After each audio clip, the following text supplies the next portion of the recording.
Terdakwa kasus pembunuhan berencana terhadap Nofriansah Yosua Huta Barat atau Brigadir Ferdy Sambo dengan tidak sengaja mengatakan dirinya ikut menembak.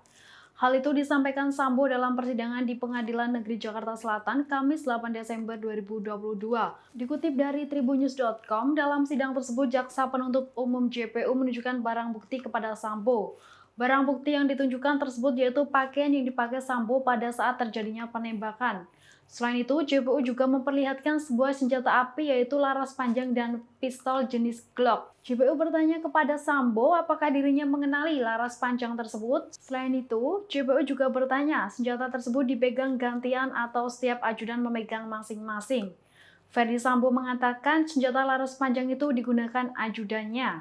Lalu, JPU bertanya lagi terkait yang menggunakan senjata jenis Glock. Sambo menjelaskan senjata jenis Glock tersebut diserahkan kepada Richard Eliezer kemudian diamankan di Mako, lalu diambil kembali oleh dirinya. Diketahui saat JPU bertanya kepada Sambo terkait ia menggunakan senjata HS untuk menembak Yosua, dengan tiba-tiba ia menjawab dirinya telah menembak punggung Brigadir J.